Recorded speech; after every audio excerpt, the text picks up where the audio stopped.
முக்தி நெறியை கண்டுபிடிப்பதற்காக அவதார புருஷர்கள் மனித குறைபாடுகளை ஏற்றுக்கொள்கின்றனர். 9. அவதார புருஷர்கள் மனிதர்களாக இவ்வுலகில் திருவிளையாடல் புரியும்போது நம்மைப்போல ஆன்மீக தெளிவின்மையும் குறிப்பிட்ட எல்லைக்கு உட்பட்ட அறிவும் கொண்டவர்களாக இருக்க வேண்டியுள்ளது. ஆன்மீக இருளிலிருந்தும் அறியாமையிலிருந்தும் வெளிவர அவர்களும் நம்மைப்போல் முயற்சிகள் மேற்கொண்டு முக்திக்கான பாதையை கண்டுபிடிக்க வேண்டியுள்ளது. அந்த பாதையை கண்டுபிடிக்காதவரை அவர்களின் உண்மையான தெய்வ இயல்பு அவ்வப்போது சிறிது நேரம் வெளிப்பட்டு மறைந்துவிடுகிறது. மற்றவர்களின் நன்மைக்காக மாயையாகிய திரையை ஏற்றுக்கொண்டு இருளிலிருந்து ஒளிக்குச் செல்லும் பாதையை நம்மைப் போன்று அவர்களும் தேடுகின்றனர். ஆனால் சிறிதளவு கூட தன்னல ஆசைகள் இல்லாத காரணத்தால் நம்மைவிட அவர்கள் அதிக ஒளியை காண முடிகிறது. மேலும் தங்களிடம் புதைந்து கிடக்கும் மாபெரும் சக்திகளை வெகு எளிதில் வெளிக்குணர்ந்து ஒருமிக்கச் செய்து விரைவிலேயே வாழ்க்கை பிரச்சனைகளுக்கு தீர்வு கண்டு உலக நன்மைக்கான செயல்களில் ஈடுபடவும் முடிகின்றது. அவதார புருஷர்களை மனிதர்களாக கருதாவிட்டால் அவர்களின் வாழ்க்கை, முயற்சி ஆகியவற்றின் நோக்கங்களை அறிய முடியாது. 10. உண்மையிலேயே மனித உணர்வுகளை தம்மிடம் ஏற்றுக்கொண்டதால் தெய்வ மனிதரான ஸ்ரீகுருதேவரின் மனித உணர்வுகளைப் பற்றி நாங்கள் அறிந்து கொள்ள முடிந்தது. இது நாங்கள் செய்த பெரும்பேறு.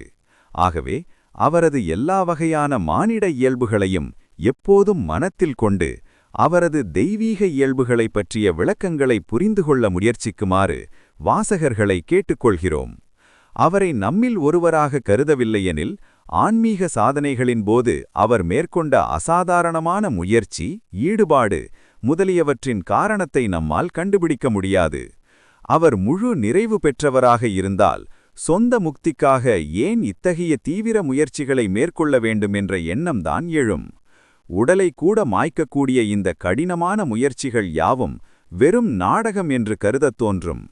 எல்லாவற்றிற்கும் மேலாக அவர் தமது வாழ்வில் மேற்கொண்ட உயர்ந்த லட்சியங்கள், சாதனை, நிஷ்டை, தியாகம் முதலியவை நம்மையும் அவ்வாறு செய்ய தூண்டாமல் போய்விடும். அவர் தெய்வ புருஷர், இவற்றையெல்லாம் செய்ய முடிந்தது, நாம் எவ்வாறு செய்ய முடியும் என்று நமது உற்சாகத்தையே தளர்த்திவிடும். இந்த பிறவியில் மாயையிலிருந்து விடுபடுவதற்கான வாய்ப்பே நமக்கு இல்லாமல் போய்விடும். சாதாரண மனிதர்கள் அவதார புருஷர்களை சாதாரண மனிதனாக மட்டுமே புரிந்து கொள்ள முடியும். ஸ்ரீ குருதேவரின் அருளாக ஏங்கிக் கொண்டிருக்கும் நாம் அவரிடமும் நம்மிடம் உள்ளது போல் மனித உணர்வுகள் உள்ளன என்பதை ஏற்றுக்கொள்ள வேண்டும். அவர் நம் துன்பங்களைக் கண்டு நம்முடன் துன்பத்தை அனுபவித்து நமது துன்பத்தை துடைக்க முன்வருவார் என்ற நம்பிக்கை இருந்தால்தானே அவரை நாம் நாட முடியும். எனவே எந்த கோணத்திலிருந்து பார்த்தாலும் அவரிடம் மனித உணர்வுகள் இருந்தன என்பதை ஏற்றுக்கொள்வதைத் தவிர வேறு வழியில்லை. அனைத்து தலைகளிலிருந்தும் விடுபட்டு நாம் நிற்குண பிரம்மத்தில் லயித்திருக்கும் வரை உலகத்தின் காரணக்கர்த்தாவான இறைவனும் அவனுடைய அவதாரங்களும் மனித உணர்வுகள் கொண்டவர்கள் என்பதை நாம் ஒப்புக்கொள்ளத்தான் வேண்டும். தெய்வமாகி தெய்வத்தை வழிபடு என்ற கூற்று உண்மையானது. சமாதியில் ஒன்றி நிர்விகல்ப நிலையை அடைந்த பிறகு மட்டுமே நீ இறைவனின் உண்மையான ஸ்வரூபத்தை அறிந்து அவனை உண்மையாக வழிபட முடியும். சமாதியில் ஆழ்வதற்கு முடியவில்லை என்றால் உன் வழிபாடு உன்னை தெய்வ நிலைக்கு இட்டுச் செல்லவும் இறைவனை உண்மையாக வழிபடுவதற்கு தகுதியுள்ளவனாக ஆக்குவதற்குமான ஒரு முயற்சியே ஆகும். இந்த முயற்சியில் வெற்றி பெறும் வரை உலகத்தின் காரணக்கர்த்தாவான இறைவனை ஒரு பேராற்றல் படைத்த மனிதனாக கருதி வாழ்வாய். மனித சமுதாயத்தின் மீது கருணை கொண்டே கடவுள் மனிதனாக பிறக்கிறார். அதனால் அவதார புருஷர்களை மனிதர்களாக கருதி அவர்களது வாழ்க்கையை பயில்வரே நல்லது. தெய்வ நிலையில் நிலைபெற்று மேற்கூறியவாறு இறைவனை மாயைக்கு அப்பாற்பட்டவனாக அவனது உண்மையான நிலையில் வழிபடும் தகுதியுடையவர்களைக் காண்பது அரிது. நம்மைப் போன்ற மிகவும் பலவீனமான சாதகர்கள் அந்த நிலையிலிருந்து மிக தொலைவிலேயே இருக்கிறோம். நம்மைப் போன்ற சாதாரண மக்களின் மீது கருணை கொண்டு நமது இதயபூர்வமான பிரார்த்தனையை ஏற்றுக்கொள்ளும் பொருட்டு இறைவன் மனித நிலைக்கு இறங்கி வந்து மனித உருவம் தாங்கி மனித எண்ணங்கள் கொண்டு தெய்வ மனிதனாக திகழ்கிறார்.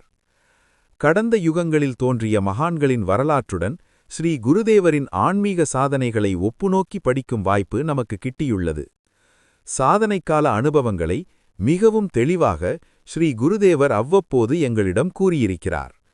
குருதேவரின் அற்புதமான சாதனைகள் நாங்கள் தக்ஷிணேஸ்வரத்திற்குச் செல்வதற்கு சில காலத்திற்கு முன்புதான் நடந்தது. அவற்றைக் கண்ட பலர் நாங்கள் சென்றபோதும் அங்கிருந்தனர். அவர்களிடமிருந்தும் சில நிகழ்ச்சிகளைப் பற்றி கேட்டறிய முடிந்தது. இந்த நிகழ்ச்சிகளைப் பற்றி அறிந்து கொள்ளும் முன் சாதனையின் அடிப்படை கருத்துக்களைப் பற்றி தெரிந்து கொள்வது நல்லது.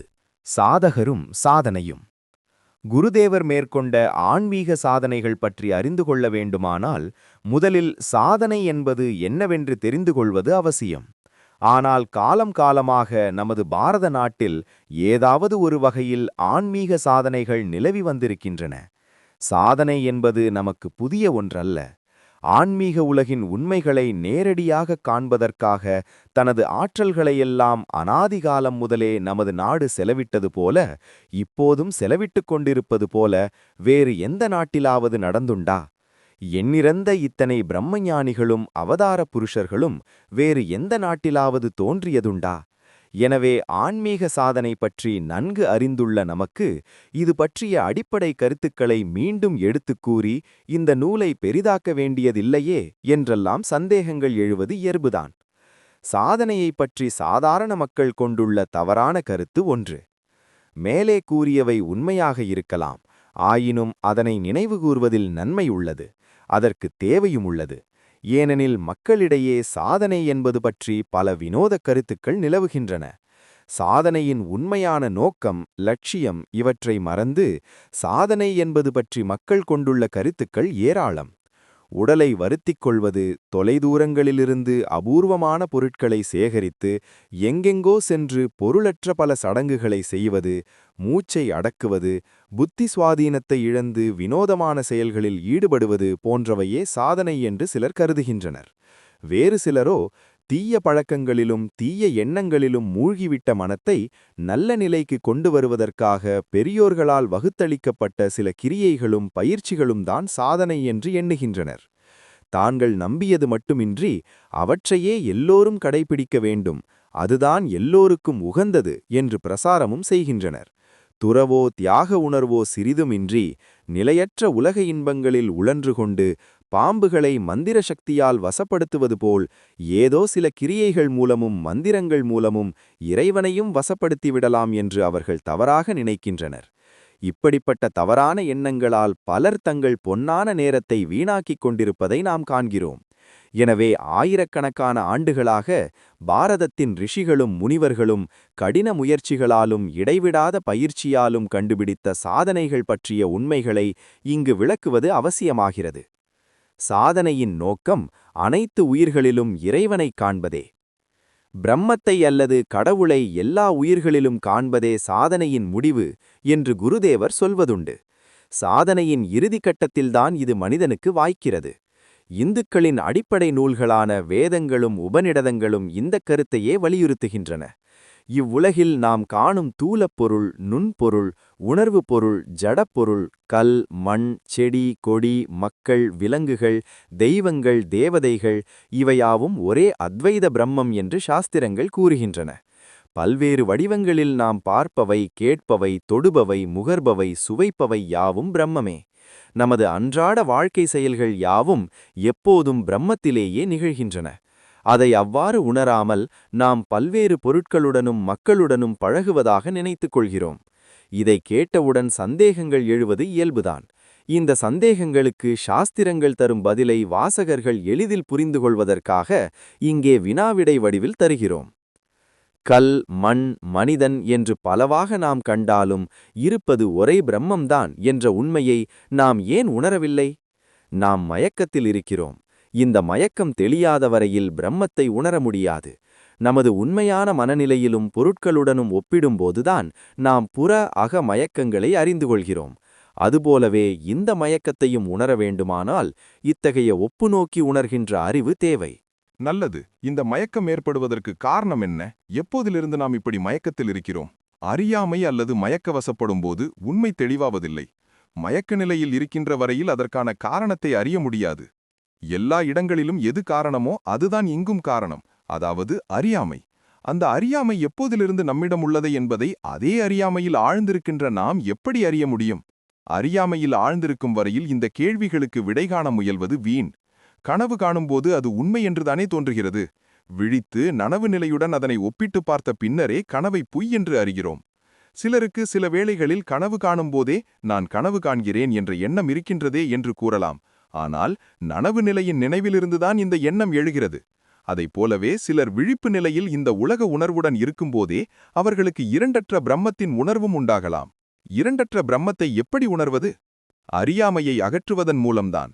இந்த மயக்கத்தை நீக்க முடியும் என்பது உறுதி. பண்டைய நமது முனிவர்கள் இந்த அறியாமையிலிருந்து விடுபட்டிருக்கிறார்கள். எப்படி விடுபடுவது என்பதையும் நமக்கு கூறிச் சென்றிருக்கிறார்கள். நல்லது. அந்த வழிமுறையைப் பற்றி அறியத் தொடங்கும் முன் மேலும் ஓரிரு வினாக்களை கேட்க வேண்டியுள்ளது.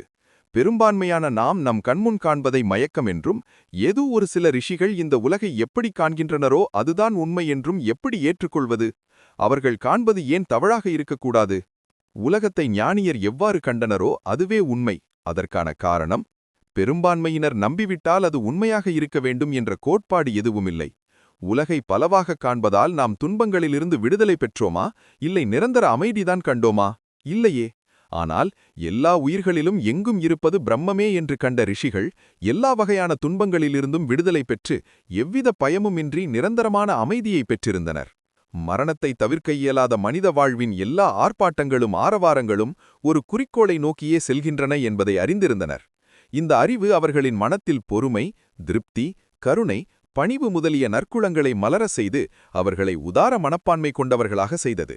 இத்தகைய அசாதாரணமான பண்புகளையும் சக்தியையும் பெற்றிருந்த எத்தனையோ ரிஷிகளைப் பற்றி நமது சாஸ்திரங்கள் கூறுகின்றன.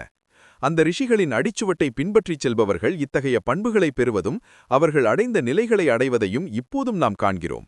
எனவே அவர்களது காட்சியை தவறு என்று நாம் எப்படி கூற முடியும்? பெரும்பான்மையினர் ஒரே போல அறியாமை வசப்பட்டிருக்கின்றனர் என்பதால் அறியாமை உண்மையாகிவிடாது.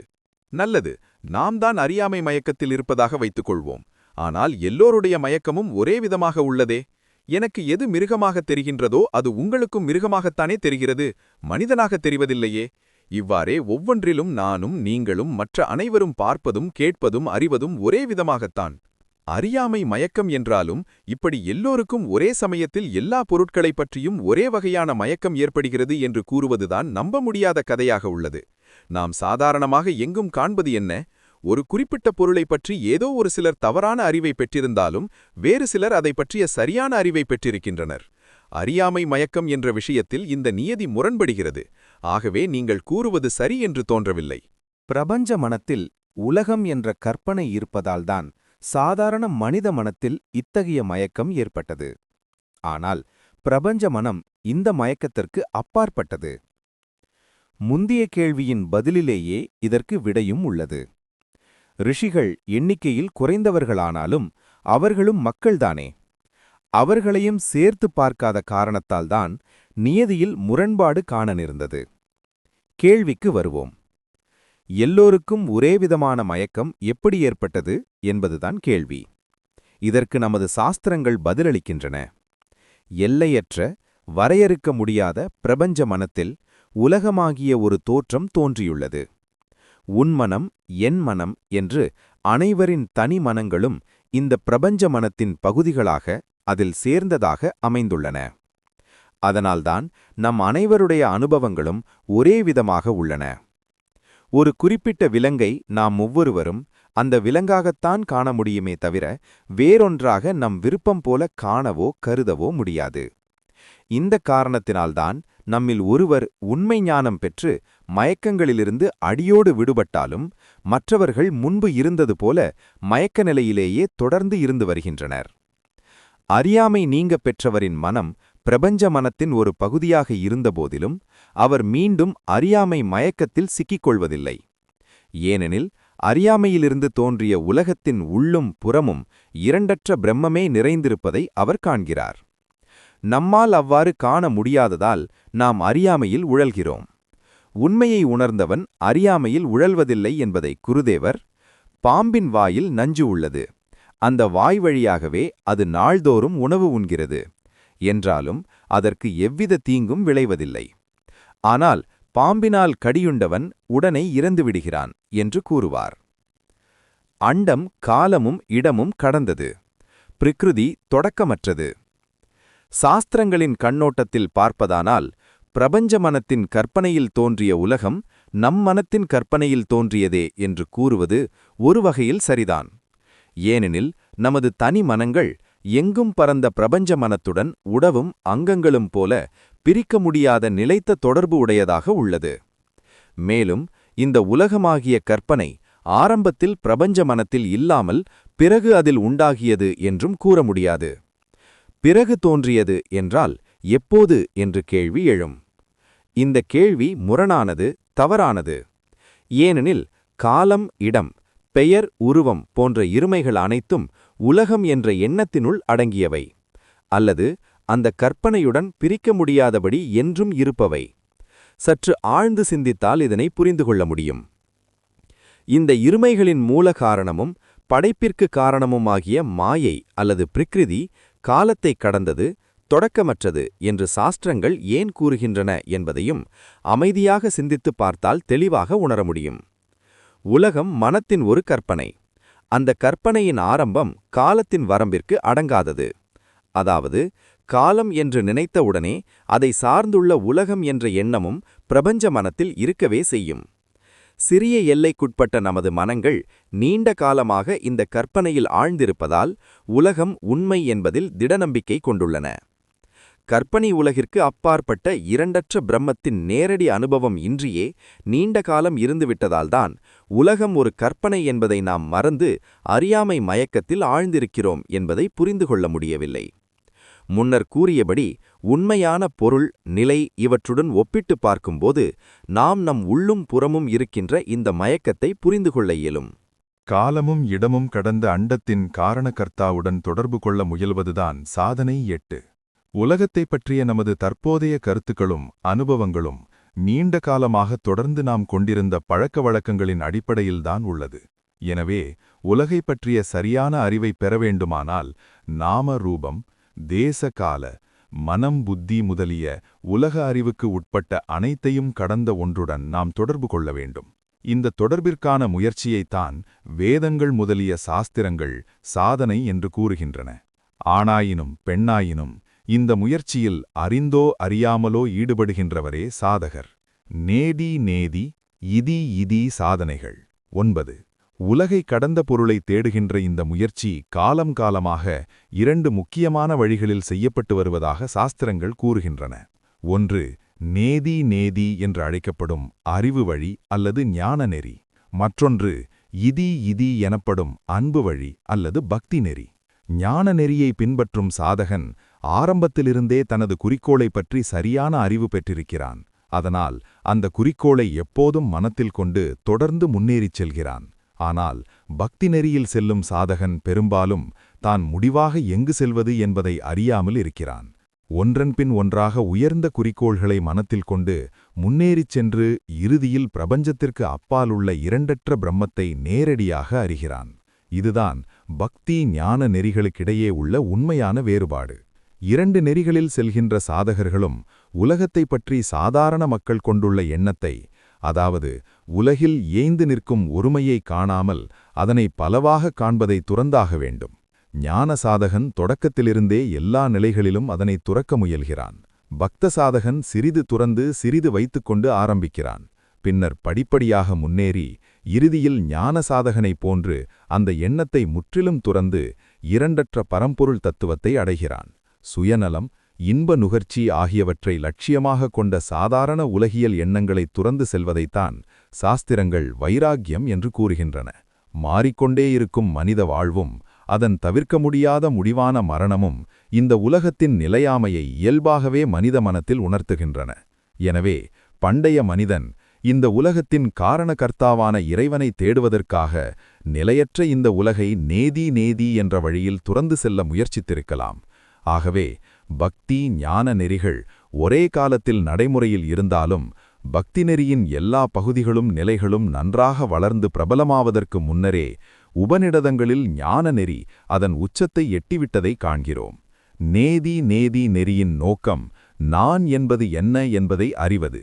10. நேதி நேதி இதுவல்ல இதுவல்ல என்று உலகின் காரணமான நித்திய பொருள் இதுவல்ல என்று முன்னேறும் ஞான நெறியில் செல்கின்ற சாதகன் விரைவிலேயே உள்நோக்கு பெற்றதை உபநிடதங்கள் சான்றுகளுடன் எடுத்துக்காட்டுகின்றன. மற்ற எல்லா புறப்பொருட்களை விடவும் சொந்த உடலும் மனமுமே மனிதனை உலகத்துடன் அதிகமாக பிணைத்து வைத்துள்ளன. ஆகவே உடல் மனம் இவற்றைப் பற்றிக் கொண்டு உலகின் காரணமான பரம்பொருளை தேட முற்பட்டால் வெகு விரைவில் அவரை அடைய முடியும் என்பதை அவன் உணர்ந்தான்.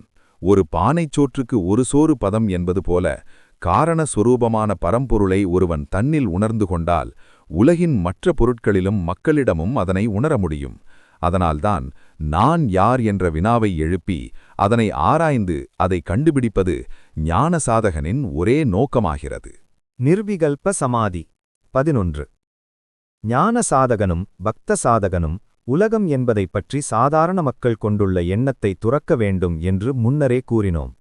இதனை முற்றிலும் துறப்பதன் மூலமே மனித மனம் எல்லா எண்ணங்களிலிருந்தும் விடுபட்டு சமாதி நிலைக்கு தகுதி பெறுகிறது. இத்தகைய சமாதியை சாஸ்திரங்கள் நிர்விகல்ப சமாதி என்று கூறுகின்றன. ஞான சாதகன் நான் யார் என்ற உண்மையை தேடிச் செல்லும் பாதையில் முன்னேறி எவ்வாறு நிர்விகல்ப சமாதி அடைகிறான் என்பதையும் அப்போது அவன் அடைகின்ற அனுபவம் பற்றியும் இந்த நூலில் வேறு ஒரு பகுதியில் கூறியுள்ளோம். இங்கே பக்த சாதகன் அடைகின்ற சமாதி நிலை அனுபவத்தைப் பற்றி சிறிது விளக்குவோம். இதுதான் என்பதே பக்தி சாதனை முறை என்று ஏற்கனவே கூறியுள்ளோம். உலகம் நிலையற்றது என்பதை பக்த சாதகன் நன்றாக உணர்ந்துள்ளான். ஆனால் உலகைப் படைத்த கடவுளை அவன் நம்புவதால் அவரால் படைத்த இந்த உலகமும் உண்மையானது, நிலையானது என்று ஏற்றுக்கொள்கிறான். இந்த உலகையும் அதிலுள்ள பொருட்களையும் வாழும் உயிர்களையும் கடவுளுடன் தொடர்பு உடையனவாகக் கருதி பக்தி செலுத்துகிறான். எல்லாவற்றிலும் இறைவனைக் காணும் இந்த பாதையில் முன்னேறுவதற்கு தடைகளாகத் தோன்றுகின்ற அனைத்தையும் தகர்த்தெறிகிறான். அதுமட்டுமல்ல, இறைவனின் வடிவங்களுள் ஒன்றில் ஆழ்ந்த ஈடுபாடு கொண்டு அதை தியானிப்பதில் மூழ்கி அதில் ஒன்றிவிடுகிறான். அவன் செய்கின்ற அனைத்தும் இறைவனை மகிழ்விக்கவே. இதுதான் பக்தனின் குறிக்கோள். இதி நெறியின் மூலம் எவ்வாறு நிர்விகல்ப சமாதி கைகூடுகிறது? 12. உருவக் கடவுளை தியானிப்பதால் எவ்வாறு இந்த உலகையே மறந்து நிர்விகல்ப நிலையை எய்த முடியும் என்பதை இப்போது நாம் ஆராய்வோம். பக்தன் கடவுளின் ஒரு குறிப்பிட்ட வடிவத்தை தன் இஷ்ட தெய்வமாகக் கொண்டு அதைப்பற்றியே எப்போதும் நினைக்கிறான், தியானிக்கிறான் என்று முன்னரே குறிப்பிட்டோம். தியானத்தின் ஆரம்ப காலத்தில் இஷ்ட தெய்வத்தின் முழு உருவத்தையும் அவனால் தன் மனக்கண் முன் கொண்டுவர முடிவதில்லை. சிலவேளை கைகள் மட்டும், சில சமயம் பாதங்கள் மட்டும், வேறு சில வேளைகளில் திருமுகம் மட்டும் அவனது மனக்கண் முன் தோன்றும். இவைகூட தோன்றிய உடனேயே மறைந்துவிடலாம். தொடர்ந்த பயிற்சியின் மூலம் ஆழ்ந்த தியானம் கைகூடும்போது இஷ்ட தெய்வத்தின் முழு உருவமும் அடிக்கடி தோன்றும். தியானம் படிப்படியாக உயர்ந்து ஆழ்ந்த நிலையை அடையும்போது மனம் இங்கும் அங்கும் அலையாமல் ஒரே நிலையில் இருக்கும் வரை அவன் அந்த இஷ்ட தெய்வத்தின் முழு உருவத்தையும் காண்கிறான். தியானம் இன்னும் தீவிரப்பட்டு முன்னேறும் அளவிற்கு அந்த உருவத்தின் நடப்பது போன்ற அங்க அசைவுகள், புன்னகை, பேச்சு ஆகியவற்றையும் இறுதியில் அதன் ஸ்பலிசத்தையும் உணர்கிறான். அப்போது அந்த உருவம் உயிர் உணர்வுள்ளதாக அவனுக்கு தெரிகிறது.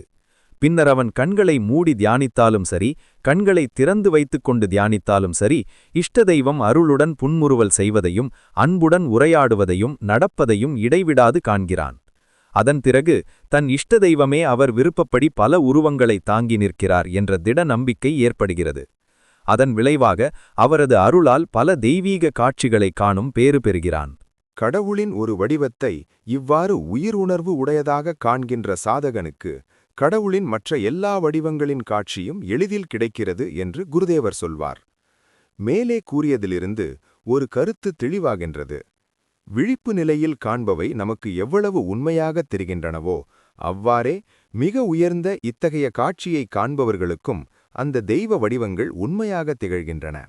இவ்வாறு புற உலகம், அகத்தே விரிகின்ற ஆன்மீக உலகம், இவை இரண்டும் பக்த சாதகனுக்கு சரிசமமான உண்மையாகத் தோன்றுகின்றன. இந்த உணர்வு அதிகரித்துக் கொண்டே போகும்போது வெளி உலகம் ஒரு கற்பனை மட்டுமே என்ற எண்ணம் அவனது மனத்தில் மெல்ல மெல்ல உதயமாகிறது. ஆழ்ந்த தியானத்தில் ஈடுபடும்போது அவன் வெளியுலக நினைவை அடியோடு இழந்து விடுகிறான். பக்தனின் இந்த நிலையை சவிகல்ப சமாதி என்று சாஸ்திரங்கள் கூறுகின்றன. இந்த சமாதி நிலையில் ஆழ்ந்திருக்கும்போது மனோசக்தியின் காரணமாக மனத்திலிருந்து புற உலகம் முற்றிலும் மறைந்து போனாலும் அவனது அகக்காட்சிகள் தொடர்கின்றன. வெளியுலகப் பொருட்கள், மனிதர்கள் முதலியவற்றோடு தொடர்பு கொள்வதன் மூலம் தினமும் நாம் எப்படி இன்ப துன்பங்களை அனுபவிக்கிறோமோ அதுபோல பக்தன் உள்ளுலகில் தனது இஷ்ட தெய்வத்திடம் தொடர்பு கொண்டு அதுபோன்ற அனுபவங்களை பெறுகிறான். அவனது மனத்தில் எழும் எல்லா எண்ணங்களும் இஷ்ட தெய்வத்தை அடிப்படையாகக் கொண்டதாக இருக்கின்றன. இப்படி அவனது அனைத்து எண்ணங்களும் ஒரே பொருளை அடிப்படையாகக் கொண்டிருப்பதன் காரணமாக சாஸ்திரங்கள் இந்த நிலையை சவிகல்ப சமாதி, அதாவது எண்ண அலைகள் அனைத்தும் ஒரே பொருளையே ஆதாரமாகக் கொண்டிருக்கின்ற சமாதி என்று கூறுகின்றன. இவ்வாறு உள்ளுலகின் எண்ணங்களில் ஆழ்ந்திருக்கும்போது பக்தனின் மனத்திலிருந்து வெளியுலக எண்ணங்கள் முற்றிலுமாக மறைந்து விடுகின்றன. இஷ்ட தெய்வம் என்ற ஒரே பொருளைப் பற்றிய உணர்வில் ஆழ்ந்திருப்பதால் உள்ளுலகிலும் வேறு எந்த உணர்ச்சிகளும் எழாமல் ஒழிந்து விடுகின்றன. இவ்வளவு தூரம் முன்னேற முடிந்த பக்த சாதகனுக்கு நிர்விகல்ப சமாதி நிலை வெகு தூரத்தில் இல்லை. காலம் காலமாக உண்மை என்று எண்ணி வந்த இந்த உலகம் அவனது மனத்திலிருந்து மறைந்துவிட்டது. அவனது மனம் நிர்விகல்ப சமாதி நிலையை அடைவதற்கு தயாராகிவிட்டது. அந்த நிலையை அடைவதிலேயே கண்ணும் கருத்துமாக உள்ளது. மனத்தில் எண்ணங்கள் எதுவும் எழாமல் சிறிது நேரம் வைத்திருக்க முடியுமானால் அதனால் கிடைக்கின்ற ஆனந்தம் சவிகல்ப நிலையில் அனுபவிக்கின்ற ஆனந்தத்தை விட எத்தனையோ மடங்கு உயர்வானது. இதனை உணர்ந்ததும் எண்ணங்களற்ற அந்த நிர்விகல்ப நிலையை நோக்கி பக்தனின் மனம் இயல்பாகவே பாய்கிறது. இவ்வாறு இறையருளாலும் குருவருளாலும் உள்ளுலகின் முடிவான நிலையை எய்தி அத்வைத ஞானம் பெற்று அழிவில்லா அமைதியை பக்த சாதகன் அடைகிறான். இஷ்ட தெய்வத்தின் மீது கொண்டிருந்த எல்லையற்ற பக்திதான் இந்த உயர்ந்த நிலையை கூட்டுவித்தது என்பதை அவன் உணர்கிறான். அந்த உணர்ச்சி நிகழ்ச்சியில் பிருந்தாவன கோபியரைப் போல அந்த பக்தன் தனது இஷ்ட தெய்வத்துடன் ஒன்றிவிடுகிறான். ஞானியும் பக்தனும் சாதனையின் குறிக்கோளை அடையும் பாதையில் இத்தகைய படிகள் உள்ளதாக சாஸ்திரங்கள் கூறுகின்றன. தெய்வ நிலையும் மனித நிலையும் அவதார புருஷர்களிடம் இணைந்துள்ளதால் அவர்கள் சாதனை காலத்தில் முழுமை பெற்றவர்களாக தோன்றுகிறார்கள். ஆகவே இரு நோக்கிலும் அவர்களின் வாழ்க்கையை ஆராய்தல் வேண்டும். இனி அவதார புருஷர்களின் சாதனையை பற்றி பார்ப்போம். அவதார புருஷர்களின் வாழ்க்கையில் தெய்வ நிலையும் மனித நிலையும் இணைந்து காணப்படுகின்றன. இதனால் சாதனை காலத்திலேயே சில வேளைகளில் தங்கள் குறிக்கோளை எட்டிவிட்டது போன்ற உயர்நிலையும் சக்தி வெளிப்பாடும் அவர்களிடம் உண்டாவதைக் காணலாம். தெய்வநிலை மனிதநிலை என்ற இரண்டு நிலைகளிலும் அவர்கள் இயற்கையாகவே சஞ்சரிக்க இயல்வதால்தான் இவ்வாறு நிகழ்கின்றது. அல்லது அவர்களிடம் தெய்வத்தன்மை இயல்பாகவே இருப்பதால் மனித இயல்பான வெளித்தோற்றத்தை அடிக்கடி ஊடுருவிக்கொண்டு அது இவ்வாறு தானாகவே பிரகாசிக்கிறது என்றும் கூறலாம். எவ்வாறாயினும் எல்லா அவதார புருஷர்களின் வாழ்க்கையிலும் காணப்படுகின்ற மேற்கூறிய நிகழ்ச்சிகள் மனிதர்களின் புத்தியினால் அறிந்து கொள்ள முடியாத ஒரு புதிராக உள்ளது. இந்த ரகசியம் என்றாவது முழுமையாக வெளிப்படுமா என்றால் அதையும் நம்மால் கூற முடியாது. ஆனால் நம்பிக்கையுடன் அவர்களின் வாழ்க்கையை பின்பற்றினால் நமது வாழ்க்கை வளம் பெறும் என்பது உண்மை. புராண ஆசிரியர்கள் அவதார புருஷர்களின் மனித இயல்புகளை மூடி மறைத்து தெய்வ இயல்புகளை மட்டுமே கூறினர். சந்தேகமயமான இந்த நவீன யுகத்தில் அவர்களின் தெய்வத்தன்மைகளை விழுத்து மனித இயல்புகளை மட்டும் விவரிக்கின்றனர்.